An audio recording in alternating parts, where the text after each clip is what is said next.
जय राधा माधव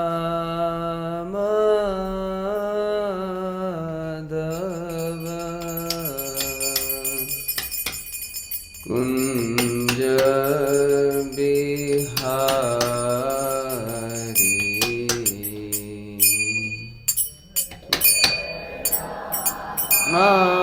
माधव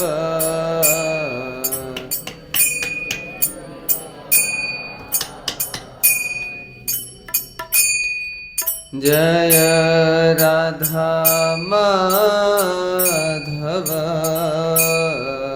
कुंज बिहारी जय राधा धव कुंज बिहारी जय राधा माधव कुंज बिहारी राधा माधव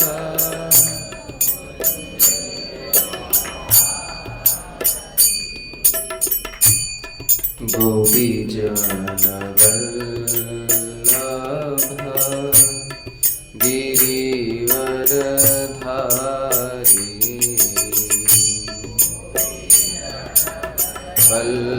वल्लभ गिरिवरधारी गोपीजन वल्लभ गिरिवरधारी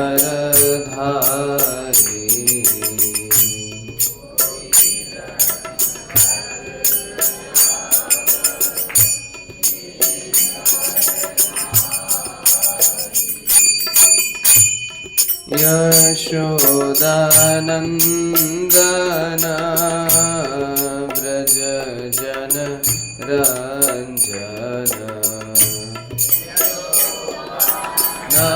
नंदन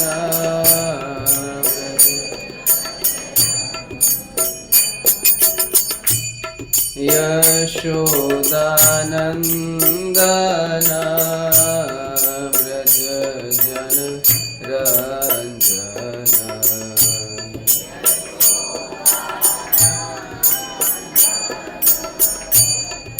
व्रज जन रंजन जमुना तीरा वनचारी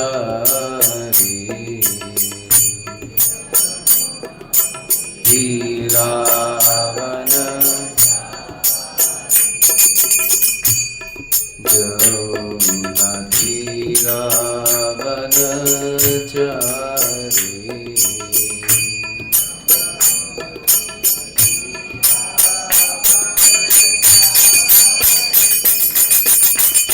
जय राधा माधव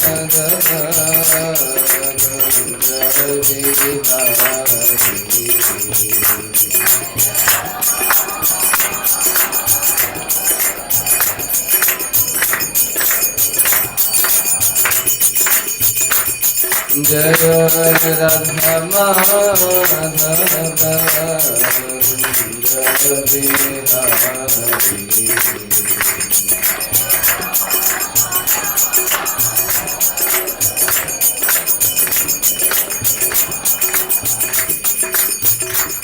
हरे कृष्णा कृष्णा कृष्णा हरे हरे हरे राम राम राम हरे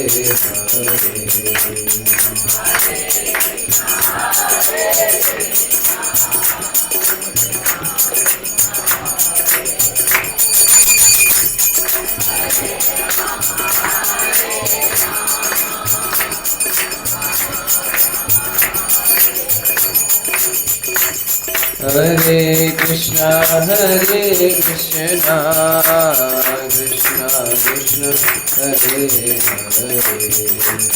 Hare Rama Hare Rama Rama Hare Hare Hare Krishna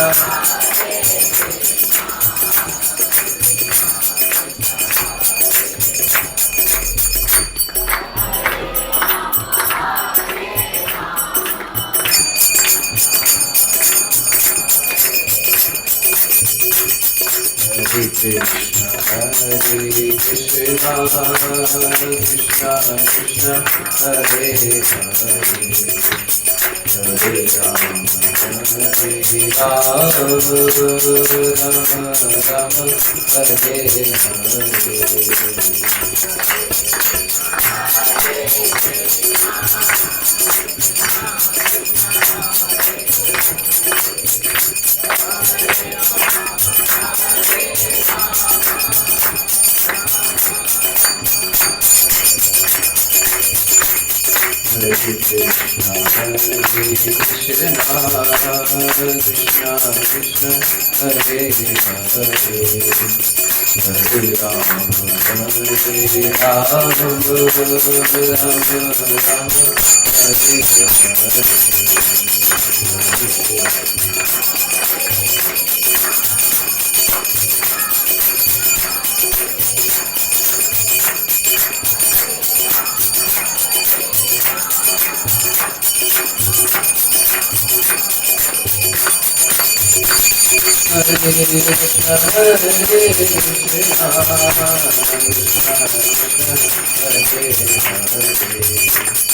Hare Rama Hare Krishna Krishna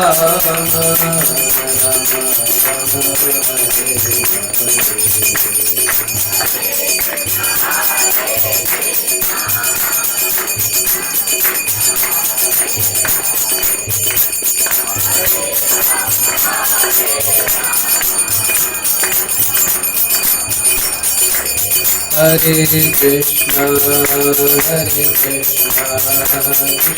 Hare Rama Rama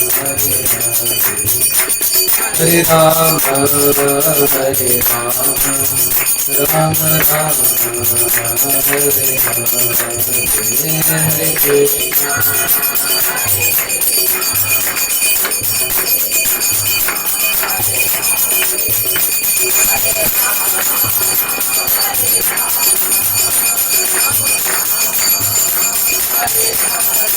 Jaya Jagannatha Jaya Jagannatha Baladeva Jaya Subhadra Jagannatha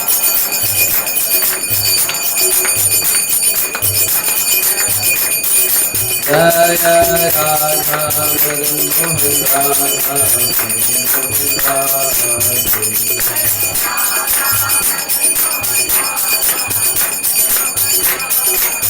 Jaya Krishna Balaram Krishna Balaram Krishna Balaram Jaya Vrindavan Hare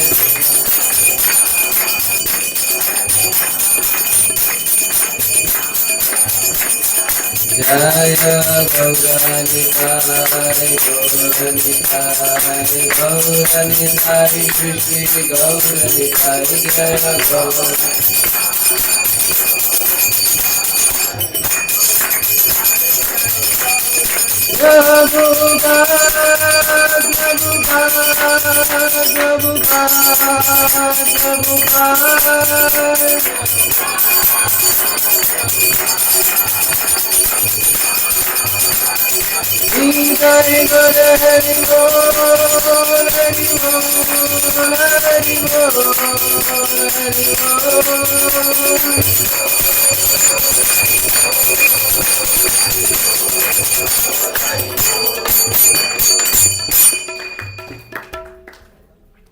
जय श्री श्री राधा मदन मोहन कृष्ण बलराम गौर निताय की श्री श्री जगन्नाथ बलदेव सुभद्रा मैया की जगत गुरु श्रील प्रभुपाद की गौर प्रेमानंदे।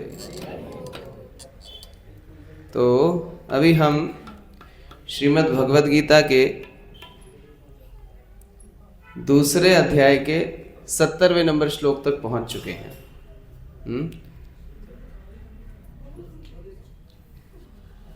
इधर में बताइए, शांत हो जाएंगे। तो बहुत ही महत्वपूर्ण ये संवाद चल रहा है अभी। हाँ, पिछले श्लोक में हमने चर्चा करी थी, या निशा सर्वभूतानाम। हाँ, जो लोगों के लिए रात है, भक्तों के लिए वो दिन है, और जो बाह्य लोगों के लिए, भौतिकतावादी लोगों के लिए दिन है, वो भक्तों के लिए रात है। तो अभी अर्जुन पूछ रहे हैं कि ऐसा कैसे होता है, इस जगत में कैसे रहे हम। तो उस समय पर भगवान ये श्लोक बोलते हैं। आइए आज के श्लोक में प्रवेश करते हैं। आपूर्यमानम अचल प्रतिष्ठम समुद्रमापः प्रवशन्ति यद्वत् तद्वत् काम्यम् प्रवशन्ति सर्वे स शान्तिमाप्नोति न कामकामी। आपूर्ण्यमानम् अचल प्रतिष्ठम्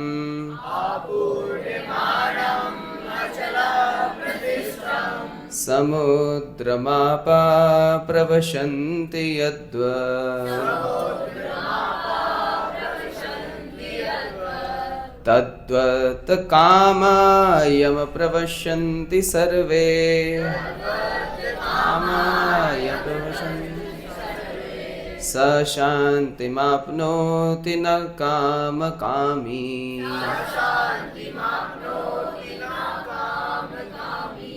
आपूर्ण्यमानम् अचल प्रतिष्ठम्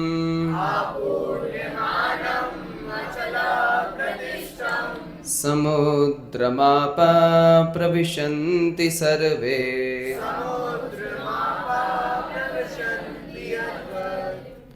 तद्वत् कामायं प्रवशन्ति सर्वे।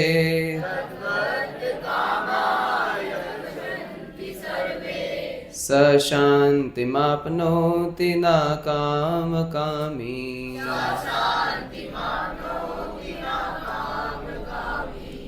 आपूर्ण्यमानम् अचल प्रतिष्ठम्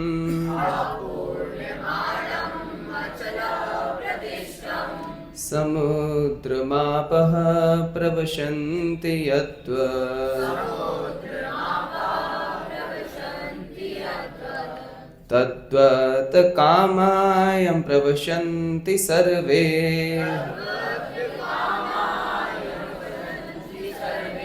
स शान्तिमाप्नोति न कामकामी।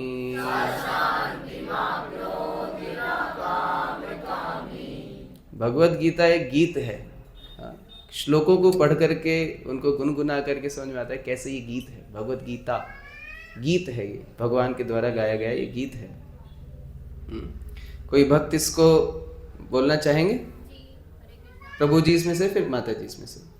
आपूर्ण्यमानमचल प्रतिष्ठम् आपूर्ण्यमानमचल प्रतिष्ठम् समुद्रमापा प्रविशन्ति यद्वत् समुद्रमापा प्रविशन्ति यद्वत् तद्वत् कामायं प्रविशन्ति सर्वे। यद्वत् कामां यदसन्ति सर्वे। सा शान्तिमाप्नोति न कामकामी। स शान्तिमाप्नोति न कामकामी। माताएं।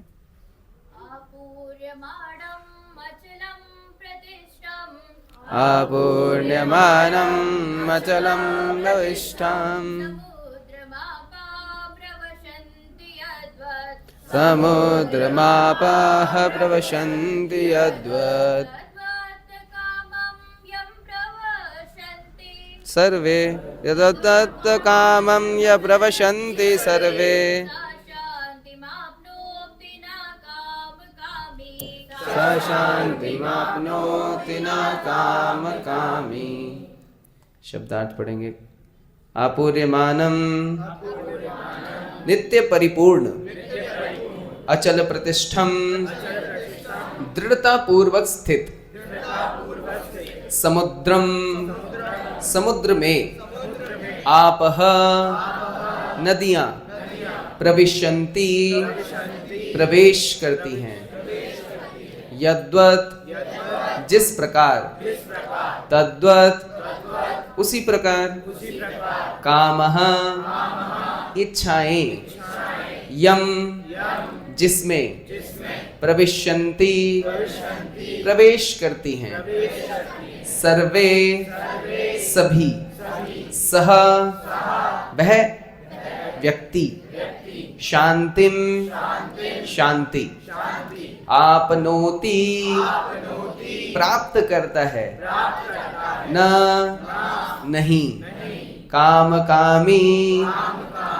इच्छाओं को पूरा करने का इच्छुक। अनुवाद एवं तात्पर्य श्रील प्रभुपाद जी के द्वारा जगत गुरु श्रील प्रभुपाद की जय। अनुवाद।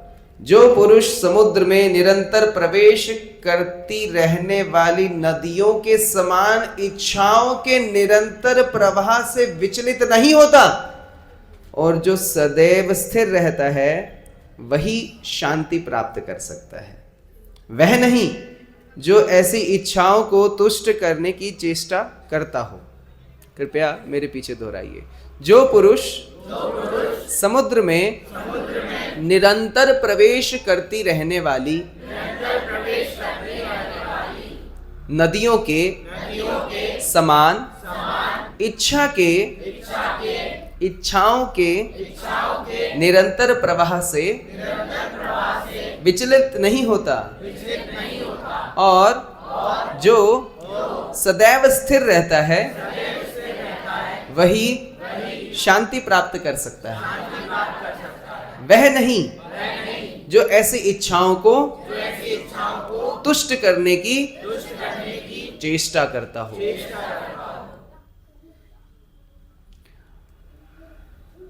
पेट्रोल डालने से आग शांत नहीं होती, ऐसे ही जब इच्छाओं को हमें खत्म करना है इसका मतलब ये नहीं है उन इच्छाओं को भोग करते जाएं। जो इच्छा हो रही है उसको हम पूरा करते जाएं। तात्पर्य श्रील प्रभुपाद जी के द्वारा जगत गुरु श्रील प्रभुपाद की जय। यद्यपि विशाल सागर में सदैव जल रहता है किंतु वर्षा ऋतु में विशेषतया यह अत्यधिक जल से भरता जाता है तो भी सागर उतने पर ही स्थिर रहता है। जय श्री श्री जगन्नाथ बलदेव सुभद्रा मैया की जय। ना तो वह विक्षुब्ध होता है और ना तट की सीमाओं का उल्लंघन करता है।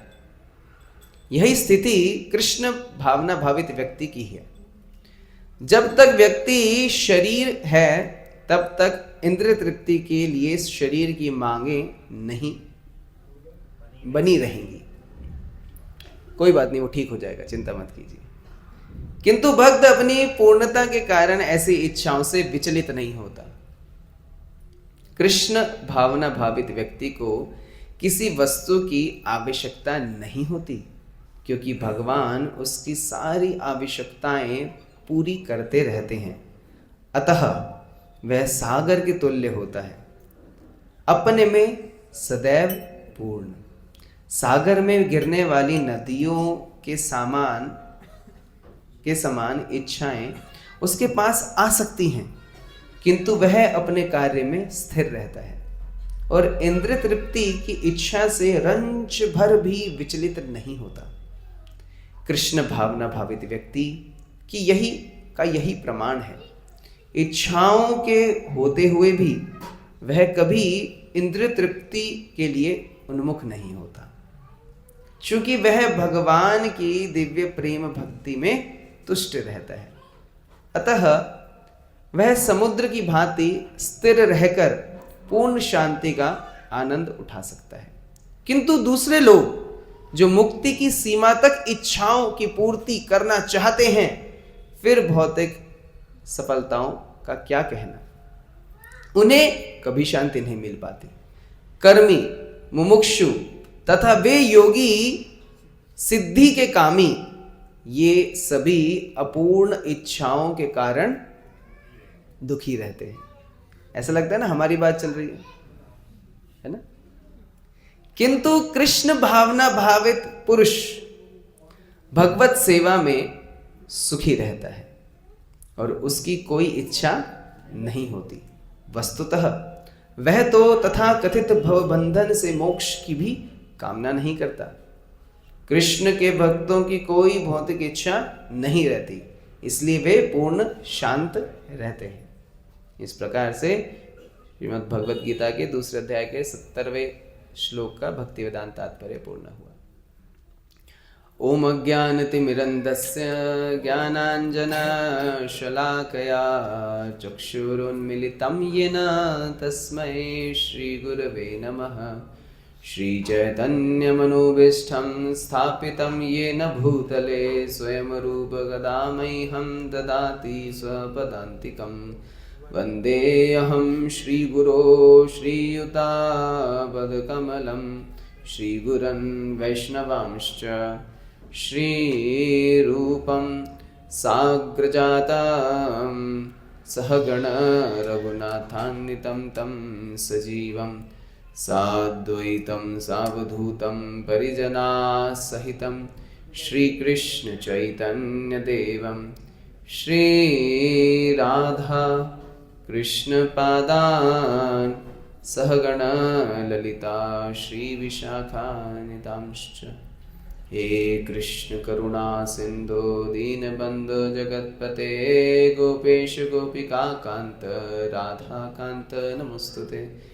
तप्त कांचन गौरांगी राधे वृंदावनेश्वरी वृषभानुसुते देवी प्रणमामि हरिप्रिये।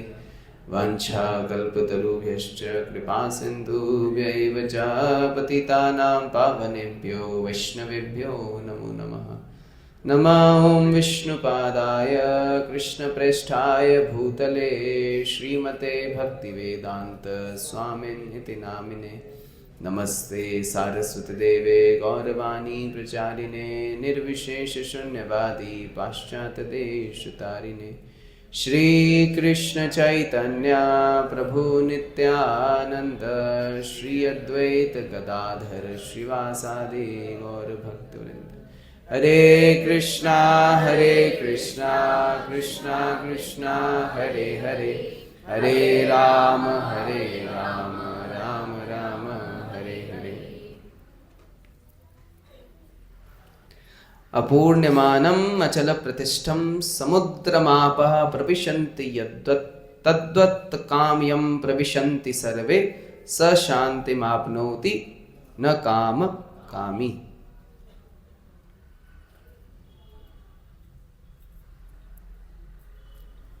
उसका काम खत्म हो गया तो बंद कर दीजिए। रिमोट का रिमोट कानून के हाथ चाहिए।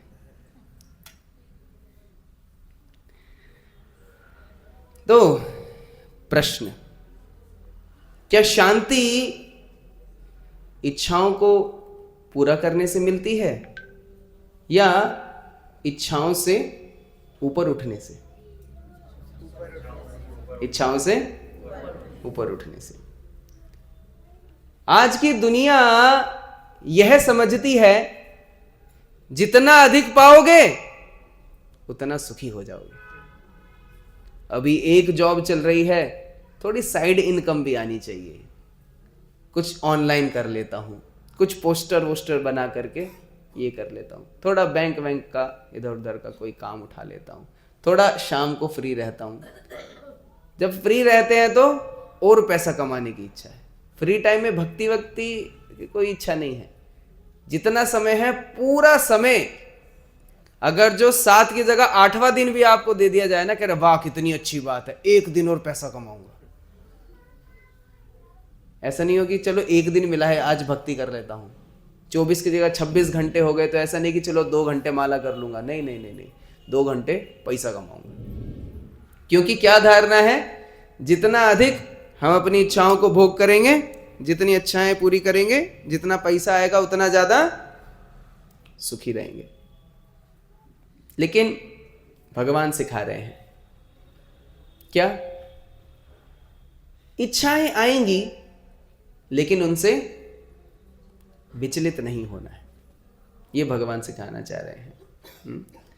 भागवत में इस प्रकार से एक राजा के बारे में चर्चा हुई जिनको सब कुछ मिला, मिलता गया और मिलता गया, लेकिन फिर भी जितना मिलता गया वो उतने ही ज्यादा अशांत होते गए। राजा वेण इस प्रकार के एक राजा हैं। आपूर्यमानम, जब तक शरीर है तब तक इच्छाएं आएंगी। समस्या इच्छाओं का होना नहीं है, समस्या है इच्छाओं पर निर्भर हो जाना। इच्छाओं पर हम निर्भर हो जाते हैं, वहां से समस्या शुरू हो जाती है।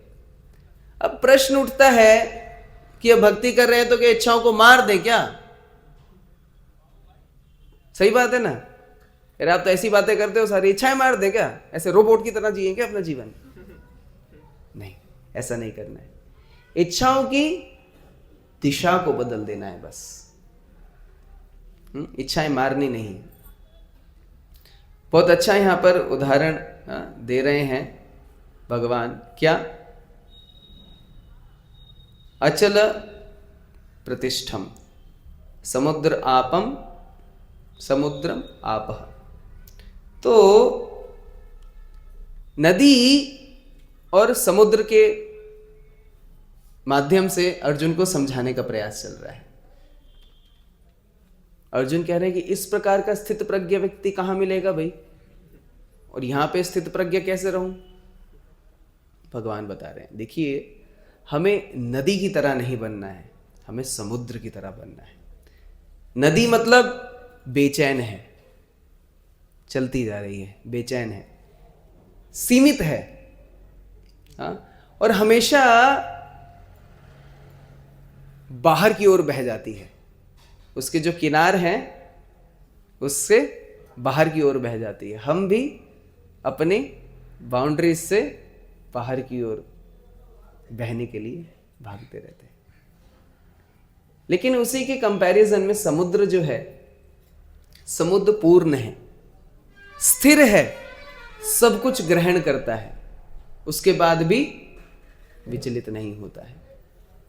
बारिश आई, इच्छाएं बढ़ी, हम नदी के समान हैं तो उफान मारेंगे, समुद्र की तरह हैं तो समेट लेंगे, कोई समस्या नहीं। जितनी भी इच्छाएं आएंगी सह लेंगे। शांति पाने के लिए इच्छाओं को रोकना नहीं है, इच्छाओं के कारण कांपना बंद कर देना है। अरे अभी तो सर्दियों का सीजन चल रहा है, थोड़ा तो गज्जक खाऊंगा, बहुत जोर से क्रेविंग हो रही है, आज तो खा के ही मानूंगा, रतलामी वाले से लेके आऊंगा। हाँ? श्लोक में 2 प्रकार के लोगों की बात करी गई है, एक शांत और एक कामकामी।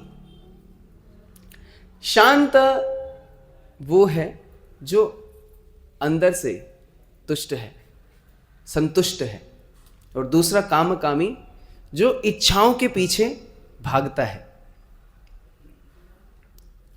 इस प्रकार का कोई व्यक्ति जिसके पास सब कुछ हो फिर भी अशांत हो, वो किस श्रेणी में आएगा? श्रीमद् भागवतम के 4th स्कंद में आता है राजा वेण के बारे में। राजा वेण जो हैं, उनके पिता हैं राजा अंग। अभी राजा अंग जो हैं वो ध्रुव महाराज के पीढ़ी में आ रहे हैं, बहुत लंबी पीढ़ी है। मैं उसको चेन बनाने की कोशिश कर रहा था, बहुत ही लंबी चेन थी तो मैंने छोड़ दिया। पीढ़ी में आते हैं, ये सरल हो गया। उनके 2 पत्नी थी, उनमें से एक पत्नी के बच्चे के बच्चों के बच्चे के बच्चे हैं ये तो बहुत लंबी ये कड़ी है। फोन किसका बज रहा है? फोन को साइलेंट कर लीजिए। चलो एक साथ करेंगे, मैं तो फोन ही नहीं लेके आया, इसीलिए फोन को निकालिए और उसको साइलेंट कर लीजिए, ठीक है। इसके बाद अगर जो फोन किसी का बचेगा तो 5 भगवत गीता आपको दी जाएगी, फ्री में नहीं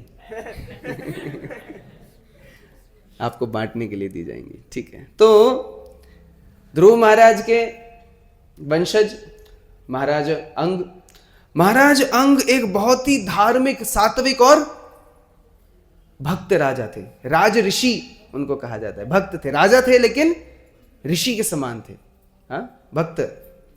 उनकी पत्नी सुनीता वो मृत्यु के राजा की पुत्री थी, ठीक है। तो उनकी संतान हुई। एक्चुअली बहुत लंबी स्टोरी है। एक बार उनकी कोई संतान नहीं थी, संतान ना होने के कारण उन्होंने एक बार एक यज्ञ किया, अश्वमेध यज्ञ किया। उसके अंदर बहुत प्रयास किया, सब कुछ प्रिपरेशन है, कोई मन में पाप नहीं है, कोई जीवन में पाप नहीं करा है, सब ब्राह्मण जो है सही मंत्रों का उच्चारण कर रहे हैं, सारी सामग्री एकदम शुद्ध है, कोई गलत तरीके से नहीं लेके आया। फिर भी कोई देवी देवता नहीं आए उनको ग्रहण करने के लिए। तो बैठ करके बड़ा विश्लेषण किया गया। पूछ रहे हैं महाराज अंग की ऐसी क्या गलती हुई हमसे कि कोई देवी देवता नहीं आ रहे हैं। तो जो उस समय के ब्राह्मण थे, उस समय के जो ये थे, तो उन्होंने उनका पूरा जीवन देखा। कह रहे इस जीवन में आपने मन से भी कोई पाप नहीं किया है, आपका इतना शुद्ध जीवन रहा है, आपने जीवन भर कोई पाप नहीं किया है, लेकिन पिछले जीवन में कुछ पाप किया था, उस कारणवश इस जीवन में आपका कोई पुत्र नहीं है। तो अगर जो आपको पुत्र प्राप्ति होगी तो आपका वो जो पाप का फल है वो खत्म हो जाएगा। बड़ी समस्या, कैसे पुत्र प्राप्ति होगी? कह रहे हम अभी सीधा भगवान विष्णु का यज्ञ करेंगे। भगवान विष्णु जब यज्ञ में प्रकट होंगे तो पीछे पीछे सारे देवी देवता अपने आप आ जाएंगे। तो उन्होंने सीधा भगवान हरि, जो सब चिंताओं को हर लेते हैं, सब कष्टों को हर लेते हैं, उनका आवाहन करते हुए उनको आहुतियां अर्पण करी। और हवन कुंड में से एक बहुत ही दिव्य पुरुष प्रकट हुए। श्वेत वस्त्र पहने हुए हैं, बहुत सुंदर दिख रहे हैं, और हाथ में उन्होंने घड़ा लिया हुआ है, एक पात्र लिया हुआ है, जिसके अंदर कुछ है। उसके अंदर क्या है? खीर। उसके अंदर खीर है, क्योंकि वो पुत्रेष्ठ यज्ञ किया गया था। तो वो खीर के कटोरे के साथ प्रकट हुए, पात्र के साथ प्रकट हुए, और वो महाराज अंग को दे दिया। महाराज अंग ने अपनी पत्नी को दे दिया। उन्होंने जैसे ही उसको लिया तो गर्भ धारण करने के लिए वो सशक्त हो गई।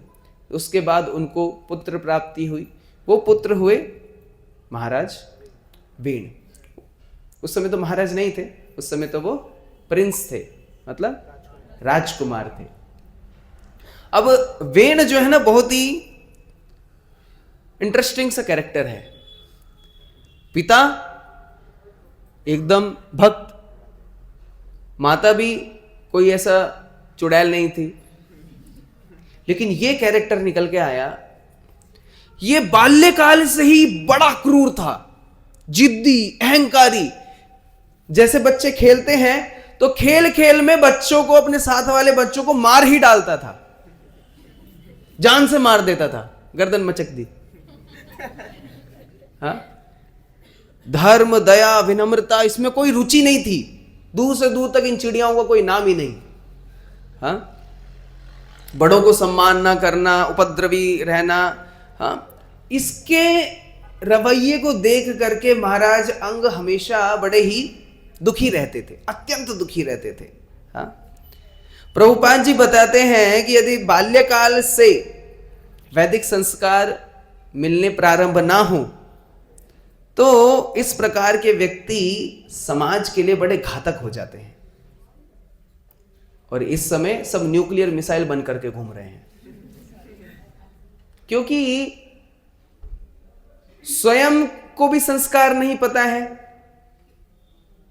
फैमिलीज छोटी हो गई हैं, दादा दादी के साथ रहते नहीं हैं, पत्नी पति और बच्चे, दादा दादी अपने घर में, हम अपने घर में, न्यूक्लियर फैमिली, हम अपने तरीके से जिएंगे। तो संस्कार जो बड़ों से मिलने हैं वो संस्कार नहीं मिलते हैं, इसलिए बड़ों का घर में होना बहुत जरूरी है। वो बैठे ही हैं तो बहुत, वही बहुत है। तो इस प्रकार से संस्कार नहीं मिल रहे हैं स्वयं को, तो अगली जनरेशन को तो और कुछ नहीं मिलने वाला। तो इस प्रकार से उनके पिता बहुत ही ज्यादा, उनका मन दुखी रहता था अपने पुत्र को देख करके। उन्होंने बहुत उसको उपदेश दिए, बहुत समझाने का प्रयास किया, बहुत प्रेम दिखाया, बहुत अनुशासित करने का प्रयास किया, परंतु विफल रहे, माना नहीं बच्चा। अंततः राजा अंग इतने दुखी हो गए अपने इस संतान से, भरा पूरा राज बस रात में एक दिन छोड़ करके वन में चले गए। हाँ, तो यह दुर्दशा है कि एक दुष्ट पुत्र महान पिता के हृदय को इस प्रकार से तोड़ सकता है। सब कुछ छोड़ करके चला गया। अभी राजा, पूरा राज्य जो है बिना राजा के हो गया। जब राज्य बिना राजा के हो जाता है तो क्या होता है? चोर, उचक्के, डाकू, ये सब बड़े एक्टिव हो जाते हैं, क्योंकि उनके ऊपर अभी कोई शासन करने वाला नहीं है। अब मैं किसी भी प्रकार से उपद्रव मचा सकता हूं इस प्रकार से। तो ये चोरी चकारी उपद्रवता ये सब बढ़ने लग गई। अब जो ब्राह्मण थे, आजकल के ब्राह्मण की बात नहीं चल रही, जो केवल सरनेम से गोस्वामी हैं, माइंड मत कीजिएगा, किसी को मैं पॉइंट आउट नहीं कर रहा हूं, बस आजकल के ये नहीं है। उस समय के जो ब्राह्मण हैं उनके मंत्रों में शक्ति थी, कैसे उसको हम आगे देखेंगे। तो वन चले गए हैं, पूरी सोसाइटी, पूरा राज्य जो है चोर उचक्कों से भर गया है।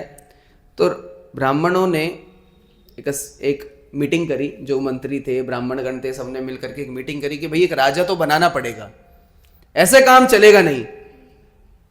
तो क्या करेंगे? एक ही पुत्र है वेण, उसको राजा बना देते हैं। लेकिन वेण के बारे में जानते थे, इसका कैरेक्टर बचपन से ही बड़ा उपद्रवी रहा है। कह रहे ठीक है, ना मामा से काना मामा अच्छा, बिना राजा के कोई तो राजा हो, बना दिया। हाँ, अभी जब सांप आता है तो चूहे, मेंढक ये सब भाग जाते हैं। इसकी आवाज थोड़ी कम करनी पड़ेगी, ये बहुत ज्यादा सीटी मार रहा है लास्ट में। तो इस प्रकार से जब राजा को, वेण को जब राजा बनाया गया, तो जितने भी ये चोर उचक्के थे वो चोर उचक्के गायब हो गए। चोर उचक्कों ने, फैन बंद कीजिए वाला, बस। तो जितने भी चोर उचक्के थे कह रहे भाई हमसे बड़ा डाकू आ गया, इसके सामने अपन नहीं कर सकते हैं ये चोरी चकारी। हाँ, अभी जब राजा वेण का काल आया तो उसने जो उपद्रवी था और उसको पोस्ट भी दे दी। आपातकालीन स्थिति में राजा बना दिया गया। राजा ने, वेन ने घोषणा की, अब कोई विष्णु का यज्ञ नहीं करेगा। ब्राह्मणों को कह दिया है आपको कोई आहुतियां नहीं देनी है। समाज को बोल दिया कोई दान नहीं करना है, सब मुझे दो, मैं राजा हूं, मैं ही तुम्हारा भगवान हूं, जितना तुम्हें आहुतियां देनी है मुझे दो। अपने आप से बड़ा किसी को स्वीकार नहीं कर पा रहा था। स्वयं ही भोगता हूं, मैं भोगता हूं। कौन? विष्णु। मैं भोगता हूं। नदी उफान मान रही है, इच्छाओं का उफान मार रही है। स्वयं को भगवान घोषित कर दिया, मेरी पूजा करो, केवल मुझे भोग लगाओ। हाँ, ये सब कुछ जैसे ही चरम सीमा पर पहुंचा। काम कामी, दो प्रकार के व्यक्ति की बात चल रही थी ना, तो ये काम कामी की बात चल रही है।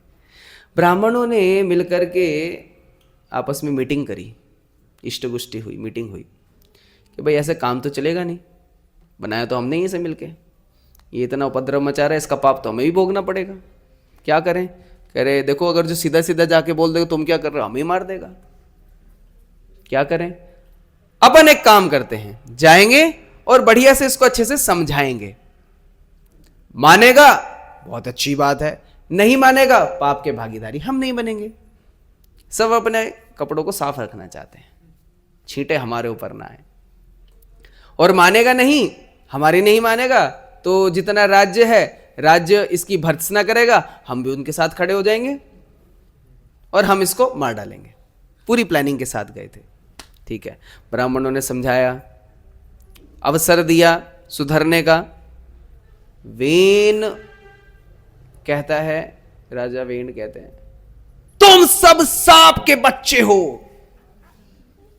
आस्तीन के सांप हो तुम, जिस खाली थाली में खाते हो उसी में छेद करते हो। मैं तुम्हें पाल रहा हूं। ब्राह्मण ने कहा तेरा हो गया। इतना उपहास उन्होंने किया। ब्राह्मणों ने अपने मंत्रों की शक्ति से राजा वेण को वहीं भस्म कर दिया। ठीक है, वेण की मृत्यु शक्ति की कमी से नहीं हुई, बल्कि शांति, संतोष, असंतोष, विनम्र ना रहना, इसकी वजह से हुई, इसकी कमी से हुई, असंतोष होने की वजह से। अपूर्ण्यमानम, वेन के पास सब था, राज्य था, शक्ति थी, अधिकार था, भोग करने के लिए सब कुछ था, फिर भी जितना मिलता गया उतना कम है। हमारे जीवन में भी यही होने वाला है। हम भी छोटे छोटे वेन हैं अपने जीवन में। जितना मिलता जाएगा उतना ही ज्यादा चाहिए। बस सैलरी अभी 15, बस 20 हो जाए, बस 25 हो जाए, ये बस नहीं पकड़ पाएंगे आप कभी। इस पर बस नहीं चल रहा है। तो नदी की मानसिकता नहीं रखनी है, समुद्र की।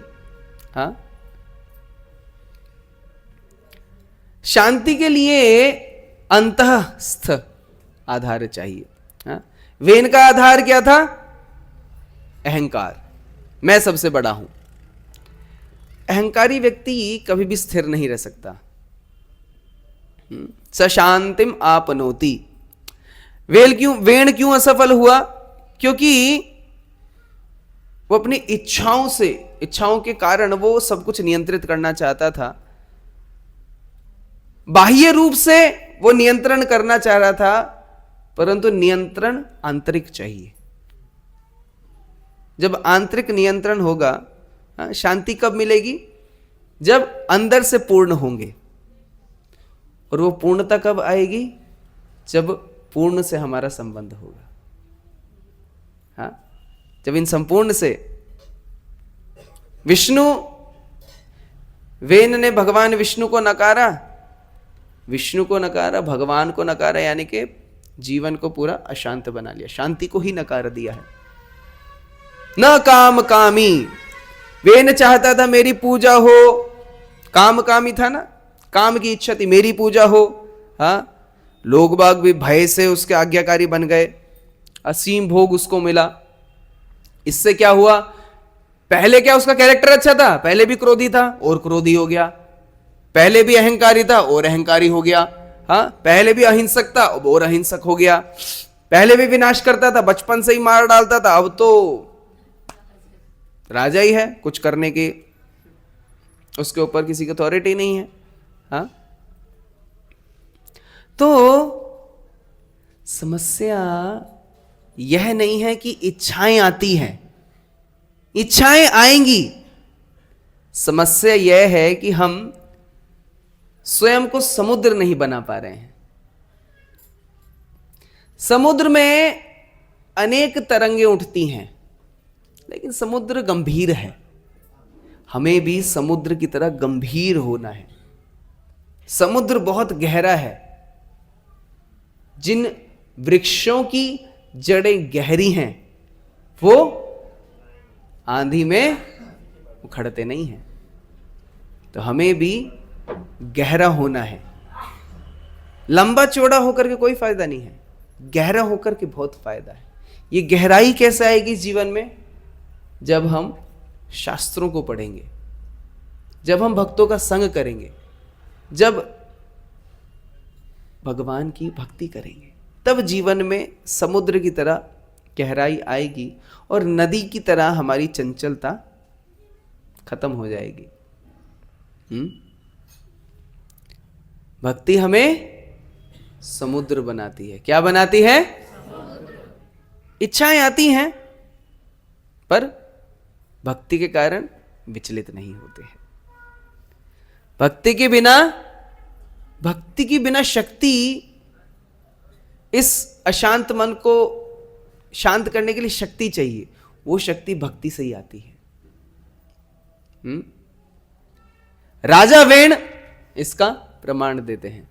सब कुछ मिलने के बाद भी असंतोष रहेगा, और चाहिए और चाहिए और चाहिए। तो शांति जो है इच्छाओं की अनुपस्थिति से नहीं आती है कि अब इच्छाएं करनी बंद कर दूंगा तो शांति आ जाएगी, ऐसा नहीं होगा। शांति आएगी भगवान कृष्ण की उपस्थिति से, ये हरिनाम की उपस्थिति से, ये भक्ति से, भगवान की भक्ति से। इससे शांति आएगी। किस किस को शांति चाहिए जीवन में? हाथ खड़ा कीजिए।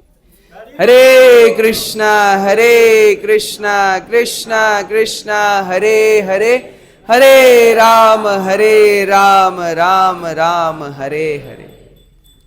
ये शांति का फॉर्मूला है।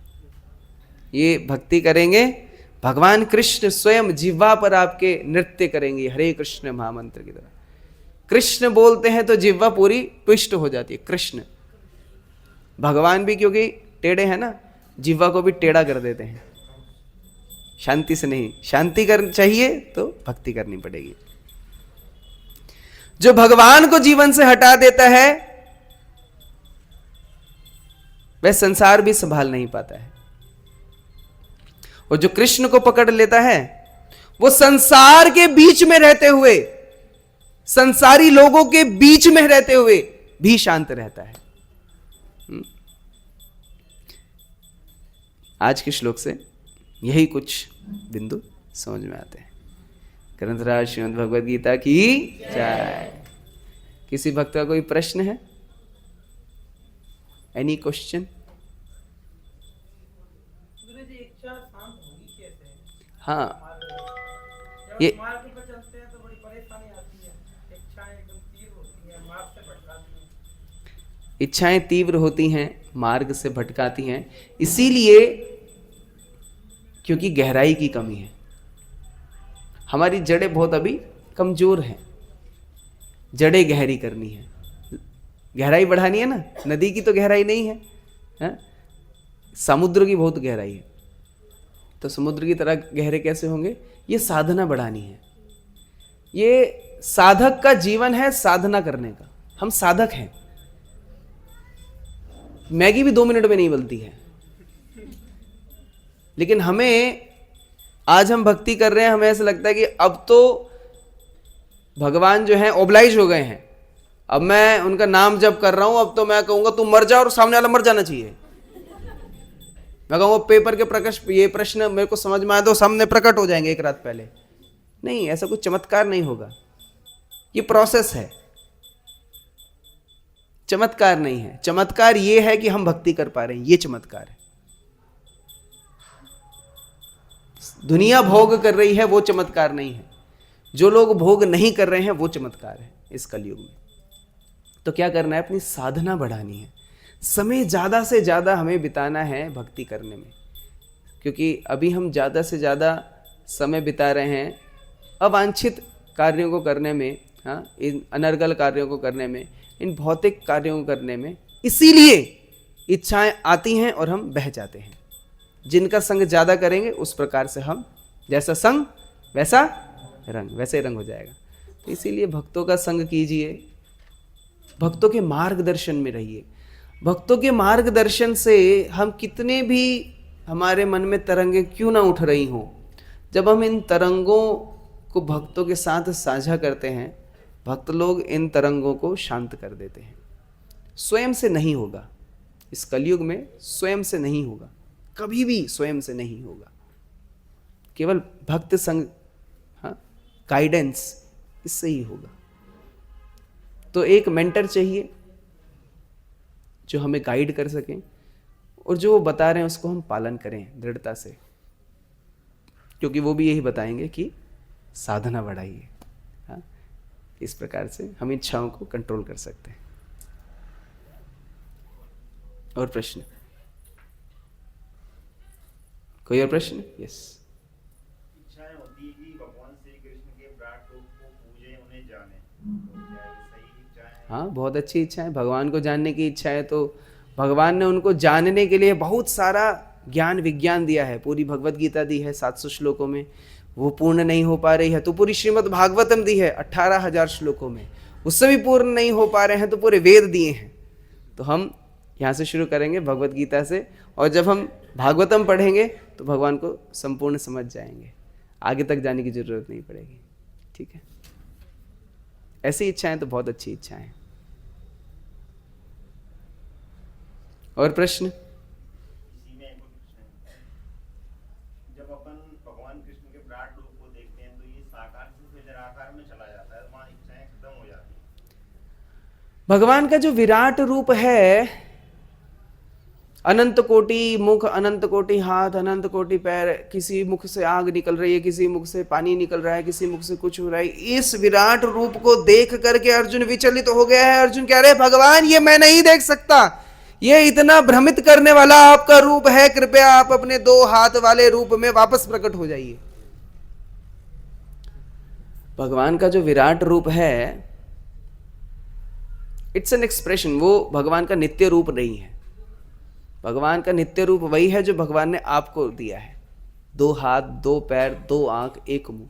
भगवान ने जैसे स्वयं है, इतना प्रेम वो आपसे करते हैं, जैसे वो स्वयं है वैसे ही आपको बनाया है।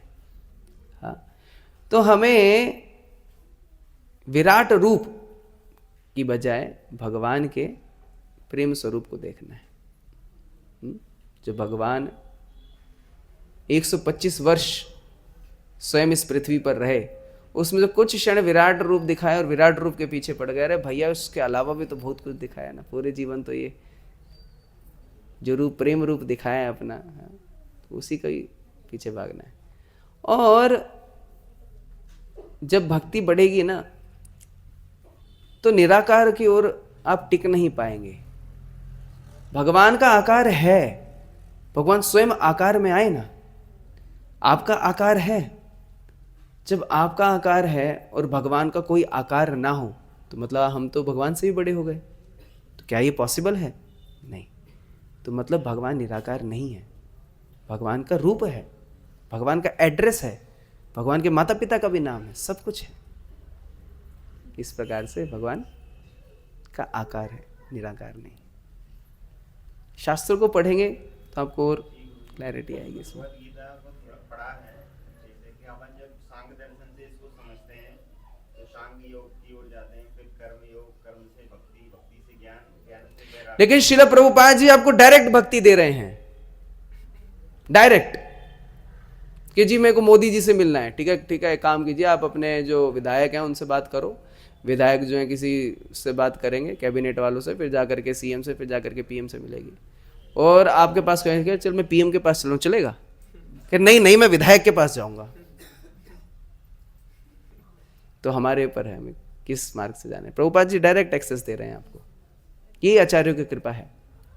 हमें स्वयं के दृष्टिकोण से नहीं, आचार्यों के दृष्टिकोण से देखना है, तभी जाकर के स्पष्ट देख पाएंगे, नहीं तो हमेशा फिगर खराब ही दिखेगा। दूसरी चीज गुरुजी, यहाँ ये मूर्ति पूजा करने की भी इच्छा होती है और फिर नाम कीर्तन में भी। हाँ जी, क्या सही है?